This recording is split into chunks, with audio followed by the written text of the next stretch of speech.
Entry हो या exit या फिर स्टॉक सिलेक्शन, टेक्निकल एनालिसिस के बिना ये हम नहीं कर सकते। टेक्निकल एनालिसिस एक स्टॉक का हार्ट बीट है, इसके बिना ट्रेडर ट्रेड प्लान नहीं कर सकते। तो हम जितना अच्छे से इसको यूज करेंगे फॉर अवर ट्रेडिंग डिसीजन, उसके ऊपर काफी हद तक हमारा ट्रेड का प्रॉफिटेबिलिटी डिपेंड करेगा। तो टेक्निकल एनालिसिस है क्या? ये मार्केट का पास्ट पैटर्न को यूज करके फ्यूचर प्रेडिक्शन करने में हमें हेल्प करता है। हमें अगर मार्केट में कोई पैटर्न दिख रहा है जिसका behaviour in past 80% of the time similar है, तो अगर सेम पैटर्न हमें दिखे तो हम प्रेडिक्ट कर सकते हैं कि प्राइस का मूवमेंट इन फ्यूचर ऐसा हो सकता है, जिसका probability of success is very high. ये ह्यूमन साइकोलॉजी और बिहेवियरल पैटर्न के ऊपर काम करता है।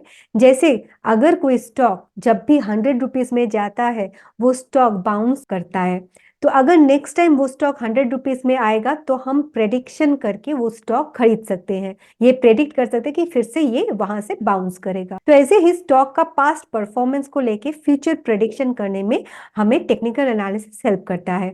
अब प्रेडिक्शन है तो ये 100% फुल प्रूफ तो नहीं होगा, बट इसका सक्सेस का प्रोबेबिलिटी बहुत हाई होता है। हम इस वीडियो में टेक्निकल एनालिसिस के ऊपर हर एक पॉइंट को समझेंगे, from candlestick pattern to chart pattern, from trend analysis to support and resistance to entry pattern, सब डिस्कस करेंगे। तो हमारा जो टूल्स है टेक्निकल एनालिसिस का, वो है candlestick pattern, chart pattern, indicators and support and resistance. Let us discuss one by one. First आता है candlestick pattern. Candlestick pattern is a method of reading price chart effectively. Every news is discounted in price and that shows in candlestick pattern. It is useful for entry trigger and defining stop loss and target. हमारा setup जो है वो आने के बाद हमें entry decide करने में ये कैंडलस्टिक पैटर्न हेल्प करता है। तो हमारा जो फ्रेमवर्क है स्टैटिस्टिक्स स्ट्रेटेजी, उसको भी हम लोग बाद में डिस्कस करेंगे।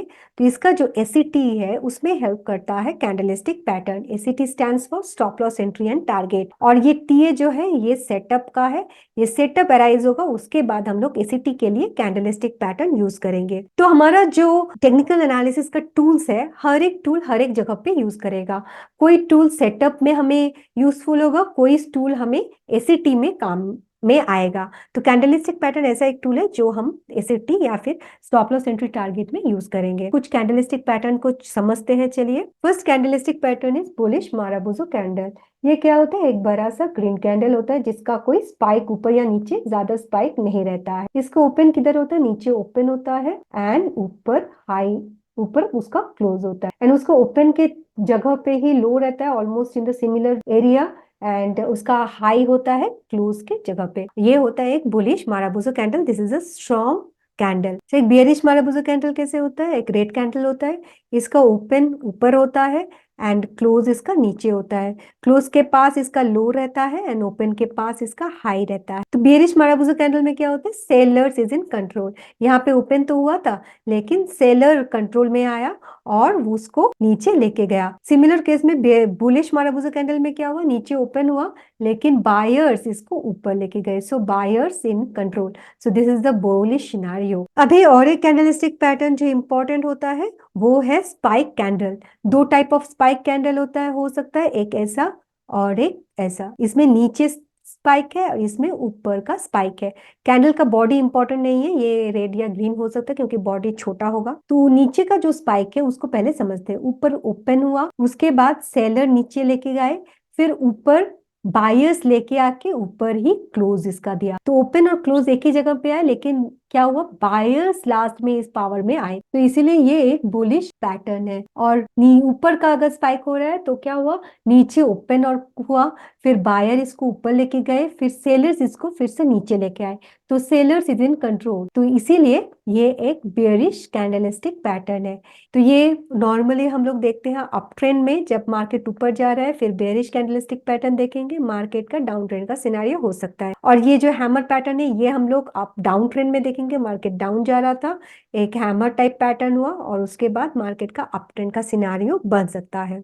ये दोनों जो समझे हम लोग, एक है माराबूजा कैंडल और एक है स्पाइक कैंडल, ये दोनों है सिंगल कैंडलस्टिक पैटर्न। तो इसमें सिंगल कैंडल को लेके यूज किए हैं। अब आता है डबल कैंडलस्टिक पैटर्न में। डबल कैंडलस्टिक पैटर्न में जो बहुत इंपॉर्टेंट पैटर्न है वो है एनगल्फिंग पैटर्न। उसको पहले समझते हैं, चलिए। एनगल्फिंग पैटर्न में क्या होगा?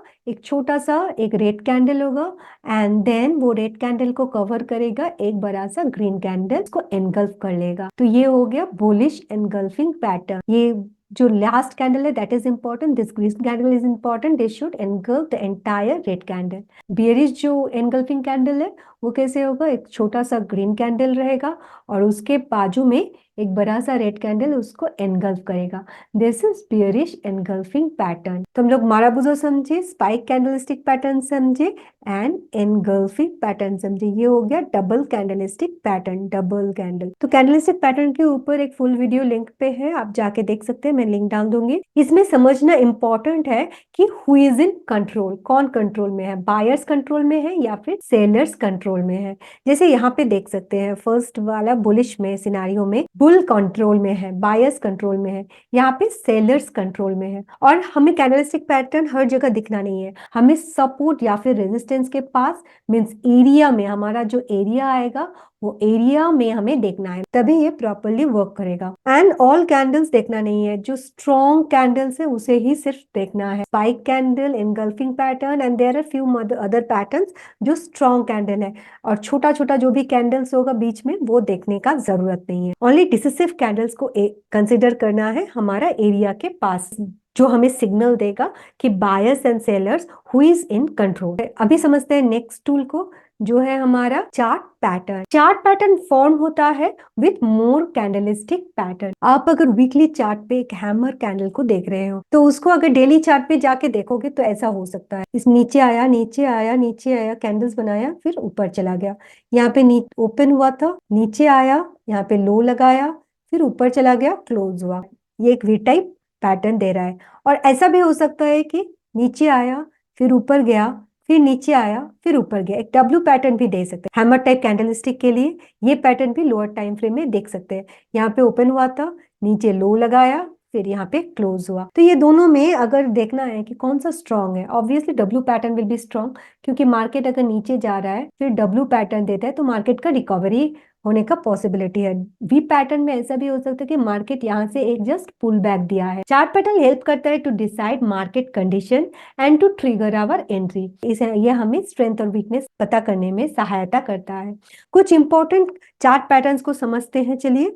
इंपॉर्टेंट चार्ट पैटर्न जो है फर्स्ट है असेंडिंग ट्रायंगल। असेंडिंग ट्रायंगल हम लोग देखेंगे कि अप ट्रेंड में ऐसा टाइप पैटर्न बन रहा है, this is an ascending triangle. यहाँ पे हायर लोज बन रहा है लेकिन सेम हाइज बन रहा है, ये अगर ब्रेक करता है तो फिर ऊपर जाने का प्रोबेबिलिटी रहता है। अब डिसेंडिंग ट्रायंगल में उल्टा होता है, डिसेंडिंग ट्रायंगल में प्राइस नीचे आ रहा था फिर यहाँ पे ऐसा पैटर्न दिखने को मिलता है। यहाँ पे क्या हो रहा है, लोअर हाइज हो रहा है लेकिन सिमिलर लो, सेम लोज बन रहा है प्राइस में। ये अगर ब्रेक करता है तो फिर नीचे जाने का पॉसिबिलिटी होता है। हमने जैसे पहले भी बताया था, जब मार्केट अप ट्रेंड में रहेगा तब हमें किसको देखना है, लोज को कंपेयर करना है, क्योंकि लोज में सपोर्ट रहता है। तो अगर सपोर्ट ब्रेक हुआ तो ही अप ट्रेंड ब्रेक होगा, जब तक लोज नहीं ब्रेक हो रहा है तब तक अप ट्रेंड ब्रेक नहीं होगा। और असेंडिंग ट्रायंगल में लोज ब्रेक नहीं हो रहा है, लोज हायर लोज ही बना रहा है, that is why we will see the lows. And down trend में क्या करेंगे, डाउन ट्रेंड में हमें हाइज को देखना है इन अ डाउन ट्रेंड, क्योंकि हाइज है हमारा रेजिस्टेंस। तो डाउन ट्रेंड में रेजिस्टेंस पावरफुल होता है। डाउन ट्रेंड में अगर प्राइस लोअर हाइज बना रहा है और हाइज को ब्रेक नहीं कर रहा है, उसका मतलब resistance is still in power. तो इसीलिए डाउन ट्रेंड में हमें हाइस को हमेशा कंपेयर करेंगे एंड अप ट्रेंड में हमें लोज को कंपेयर करना है। और एक जो चार्ट पैटर्न इंपॉर्टेंट है वो है head and shoulder pattern. Head and shoulder में क्या होता है, प्राइस नीचे आ रहा था फिर प्राइस ने ऐसा मूव किया, यहाँ पे एक शोल्डर लगाया, यहाँ पे एक शोल्डर लगा सकता है और यहाँ पे हेड लगा सकता है। अब एंट्री कब होगा, देखिए प्राइस नीचे आ रहा था मीन्स लोअर हाइज बना रहा था, इसके बाद प्राइस ने हाई बनाना इसको बंद करना होगा, हाई बनाना बंद करके इसको ऊपर हाई बनाना होगा एंड ये अप ट्रेंड में जाने का शुरुआत है। ये हायर लोज बना रहा है लेकिन अभी तक वो डाउन ट्रेंड को ब्रेक नहीं किया। डाउन ट्रेंड को ब्रेक करना है इसको हायर हाइज बना के, जब हायर हाइज बना के ऊपर चला जाएगा then only we can take an entry. यहाँ पे हायर हाइज बनाने के लिए वेट करना है। अगर मार्केट अप ट्रेंड में है तो क्या होगा, मार्केट यहाँ पे एक शोल्डर बनाया, यहाँ पे एक शोल्डर बनाया, यहाँ पे हेड बनाया, मार्केट हायर लोज बना रहा था। अब हायर लोज को ब्रेक करना है, अभी तक ब्रेक नहीं हुआ है, यहाँ पे ब्रेक करना है हायर लोज को। अभी हायर हाइज भी बना रहा था, हायर हाइज ब्रेक हो गया, लोअर हाइज बना रहा है मीन्स सेलर्स पावर में आ रहा है बट बायर्स का पावर अभी तक गया नहीं है। ये जब तक लोअर लोज नहीं बनाएगा तब तक हम लोग एंट्री नहीं लेंगे। जब लोअर लोज बनाना स्टार्ट कर देगा उसका मतलब है up trend is and, up trend and हो गया। लोअर लोज बनाया मीन्स अप ट्रेंड एंड हो गया एंड डाउन ट्रेंड स्टार्ट हो गया जब लोअर हाइस बना रहा है, उसके बाद ही हम लोग एंट्री ले सकते हैं। ये हो गया कुछ chart pattern. WNM pattern is also very powerful pattern, उसके ऊपर वीडियो चैनल में है, आप जाके देख सकते हैं। नेक्स्ट जो हमारा टूल है वो है area of support and resistance. तो हम area of support and resistance draw कैसे करेंगे? हम चार्ट को पहले जूम आउट कर देंगे और फिर ऑब्वियस लेवल्स को फाइंड आउट करेंगे जो हमें चार्ट में पॉप करेगा। तो पॉप करेगा मीन्स चार्ट में ऐसा जा रहा था प्राइस, ऐसा जा रहा था, जूम अप किया, ये लेवल हो गया सपोर्ट। सिमिलरली प्राइस अगर नीचे जा रहा था, नीचे जा रहा था, ऐसे थोड़ा सा प्राइस ऊपर गया फिर नीचे जाया फिर जूम डाउन किया, ये हो गया हमारा रेजिस्टेंस। तो जहां पे जो ऑब्वियस लेवल होगा और जो पॉप करेगा मीन्स बहुत अच्छे से हमें दिख जाएगा चार्ट में, वो होगा हमारा सपोर्ट एंड रेजिस्टेंस लेवल्स। और हम जूम आउट करेंगे ताकि हमें ये लेवल्स, इंपॉर्टेंट लेवल्स क्लियरली दिखे। ये जो ऑब्वियस लेवल्स है वहां पे टू और मोर टचेस होना चाहिए और जहां से प्राइस जूम करेगा ऊपर या फिर नीचे जाएगा। फ्यू एग्जांपल्स देखते हैं चार्ट पे। हम ये वीकली चार्ट पे देखते हैं। वीकली चार्ट को अगर जूम आउट किए तो फिर क्या दिख रहा है यहाँ पे? यहाँ पे ऑब्वियस लेवल कौन सा दिख रहा है? ये एक ऑब्वियस लेवल यहाँ पे दिख रहा है क्योंकि यहाँ से प्राइस जूम किया, यहाँ पे ही प्राइस ने फिर से सपोर्ट लिया। अब प्राइस का ऑब्वियस लेवल फिर से यहाँ पे ही एक ऑब्वियस लेवल है, यहाँ से प्राइस जूम किया और एक ऑब्वियस लेवल यहाँ पे है, यहाँ से प्राइस ने जूम किया है और एक ऑब्वियस लेवल इधर था, यहाँ से प्राइस ने जूम किया और यहाँ से ही इसने सपोर्ट लिया है। तो ऐसे करके सपोर्ट लेवल को देख लेना है। कुछ रेजिस्टेंस लेवल को भी देखते हैं। चलिए कौन सा रेजिस्टेंस लेवल पॉप कर रहा है वो देखना है पहले। देखिए यहाँ पे, यहाँ से प्राइस ने नीचे आ गया जूम करके, फिर यहाँ पे एक रेजिस्टेंस है, प्राइस ने यहाँ पे रेजिस्टेंस लिया, यहाँ से भी एक प्राइस नीचे आया, यहाँ पे प्राइस ने थोड़ा रेजिस्टेंस लिया, उसके बाद प्राइस ये रेजिस्टेंस ब्रेक करके ऊपर चला गया। अब सपोर्ट किधर है? प्राइस यहाँ से ऊपर गया तो यहाँ पे प्राइस का एक सपोर्ट आ रहा है। तो इसे करके हमें यहाँ पे भी देखिए, यहाँ पे भी एक सपोर्ट था, यहाँ पे भी एक सपोर्ट लिया है प्राइस ने, फिर उसके बाद ये सपोर्ट ब्रेक कर दिया। तो ऐसे करके सपोर्ट एंड रेजिस्टेंस को ड्रॉ कर लेना चार्ट को जूम आउट करके। नेक्स्ट टूल से हमारा वो है इंडिकेटर। इंडिकेटर्स एक टूल है जो प्राइस और वॉल्यूम डेटा को कलेक्ट करके उसमें एक फॉर्मूला लगा देता है और वो चार्ट पे प्लॉट करता है। इंडिकेटर्स हम यूज करेंगे not to take entry, stop loss और target, it is to spot our setup. तो इंडिकेटर टैसेट स्ट्रेटेजी में जो T&A है जो हमारा सेटअप का है, ये हम लोग टैसेट का फ्रेमवर्क बाद में डिस्कस करेंगे, लेकिन अभी समझ लीजिए ये जो TA का सेटअप है वो सेटअप में हमें इंडिकेटर्स को यूज करना है, ना कि ACT में। ACT में हम लोग इंडिकेटर्स को यूज नहीं करेंगे, ओनली T&A में हम लोग इंडिकेटर्स का यूज करेंगे। इंडिकेटर्स के हेल्प से हैप्पीजर्ड चार्ट भी स्मूथ आउट हो जाता है और हमें वो ट्रेंड एंड स्टॉक का स्ट्रेंथ एंड वीकनेस को इजीली स्पॉट करने में सहायता करता है। इंडिकेटर्स प्राइस एक्शन को समराइज करता है एंड ये हेल्प करता है to identify area of support and resistance and to identify market condition. Many people say that indicators are lagging so they are not useful, but the thing is that they don't know how to use it. दो indicator जो मैं use करती हूँ वो है moving average and RSI। ये दोनों का कॉम्बो बहुत पावरफुल कॉम्बो है, बिकॉज MA है एक ट्रेंड आइडेंटिफाई करने में हमें हेल्प करता है और RSI हमें strength and weakness find out करने में हेल्प करता है। तो एक ट्रेंड फॉलोइंग इंडिकेटर एंड एक मोमेंटम इंडिकेटर का कॉम्बिनेशन बहुत पावरफुल होता है। आप कोई भी ट्रेंड फॉलोइंग या फिर मोमेंटम इंडिकेटर को कॉम्बो यूज कर सकते हो। मैं जो यूज करती हूँ वो है 50 पीरियड SMA मूविंग एवरेज के लिए और RSI के लिए मैं यूज करती हूँ 5 पीरियड RSI। और इंडिकेटर्स कितना यूज करना है? Only 2 to 3 indicators. इससे ज्यादा इंडिकेटर्स यूज करने में एनालिसिस पैरालिसिस हो जाता है। एक इंडिकेटर बोलेगा बाय तो दूसरा इंडिकेटर बोलेगा सेल, तो आपको करना क्या है? बाय करे या फिर सेल करे, ऐसा सिचुएशन आ जाएगा। इसलिए ज्यादा इंडिकेटर्स यूज नहीं करना है। और ट्रेंड में एक या दो इंडिकेटर एंड मोमेंटम में ओनली 1 इंडिकेटर यूज कर सकते हैं। एंड जो भी इंडिकेटर यूज करो उसका स्ट्रेंथ, वीकनेस और कौन सा मार्केट कंडीशन में कैसे यूज करना है ये पता होना बहुत जरूरी है। और आप अगर एक से दूसरा इंडिकेटर में जंप करते रहोगे तो फिर कोई भी इंडिकेटर आपको पता नहीं चलेगा in deep and all will give you false signal and it will not be very useful. RSI और एमए के ऊपर एक डिटेल वीडियो है चैनल में, मैं लिंक डाल दूंगी, आप अगर नहीं देखे होंगे तो जाके देख सकते हैं। और अभी तक आपको अगर इस वीडियो से कुछ सीखने को मिली तो स्मैश द लाइक बटन। अब समझते हैं हम टेक्निकल एनालिसिस यूज क्यों करें। टेक्निकल एनालिसिस का यूज फर्स्ट जो होता है वो है टू अंडरस्टैंड मार्केट कंडीशन, कि मार्केट में कौन पावर में है, बायर इज इन पावर और seller is in power, what is the market scenario, it is bullish और इट इज बेरिश, ये समझने में हमें टेक्निकल एनालिसिस हेल्प करता है। नेक्स्ट जो है वो है to find area of support and resistance, कहाँ पे बायर्स है, कहाँ पे सेलर्स है, where is also very important, कहाँ पे बायर्स का कंट्रोल हो रहा है एंड कहाँ पे sellers will get control, that is important, और वो समझने में हमें टेक्निकल एनालिसिस हेल्प करता है। थर्ड जो आता है पॉइंट वो है टू फाइंड एंट्री ट्रिगर। तो अब एंट्री ट्रिगर जैसे हम लोग कैंडलस्टिक पैटर्न में यूज किए हैं, तो एंट्री किधर ले, where should we take entry, to find that हमें टेक्निकल एनालिसिस हेल्प करता है। नेक्स्ट जो है वो है to define stop loss and target. तो एंट्री तो हो गया, अब स्टॉप लॉस एंड टारगेट किधर होगा वो भी हमें टेक्निकल एनालिसिस से समझ में आता है, कि कहाँ पे हम लोग स्टॉप लॉस देंगे और कहाँ पे टारगेट रखेंगे।